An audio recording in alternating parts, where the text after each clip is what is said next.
नांदेडला पारायणाच्या कार्यक्रमासाठी गेलो आणि तिथे जाऊन असा काही विषय झाला की आपले छोटे छोटे फॉलोअर भेटून गेले. म्हटलं काही विषय नाहीये. तर काय विषय पब्लिक, जय श्रीराम. मी आहे त्याच्या सर्वांनी स्वागत आहे आपल्या नवीन अशा ब्लॉगमध्ये. लोक आहे ना इकडे चकचकाई चहा बी पेता तुमचा होय ना पहिले वटाने खाऊन घेतो. म्हटलं काही विषय मेन विषय तर तुमच्या भावाचा आज दिवसभर शेतातच होणार होता. मग काय शेतात निघालच होतं कारण की आपल्या ना कांदे लागवड चालू होणार होती. मस्त S24 आला कवर बिवर लावून घेतलं, नवा घेतलेला. त्यानंतर वावरात गेलं तर पप्पा म्हणे पहिले ना खालच्या मळ्यात जाय. मग ती वस्तू आपल्याला लागणार होती ना तिथं ना यांनी मध्ये शेडमध्ये लॉक करून ठेवलेली, शेडला कुलूप लावलेलं. मग काय म्हटलं चला ती वस्तू नाही घेत आहे ना आपण यांना पहिले पाईप बीप घेऊन जावं कारण की पाईपची पण आपल्याला गरज होती. त्यानंतर पाईप बीप घेऊन आलो आणि पाहतो इकडे ना मस्तपैकी घरचे चालू होते उळी काढायचं काम. मग पप्पा आणि मी ना मस्त जेवण बिवण करून घेतलं. त्यानंतर आपले माणसं पण येऊन लागलेले कांदे लावायला. मग कांदे लावायला माणसं येस्तवर आहे ना म्हटलं चला आपण थोडं बरं बांधून घ्यावा. इकडे काकांद्यांचं चालू होतं पाईप वडावड. म्हटलं वडावड तर चाल द्या पण ना मस्त आहे ना आपण पाईप बीप लावून घेतला.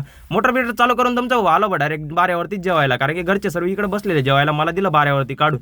मस्त आहे ना सनसेट थोडासा झाला. म्हटलं चला चहाचा टाइम झालेला आहे. मग चहा बी मारून या तुमचा हो परत एकदा ड्युटीवरती आला.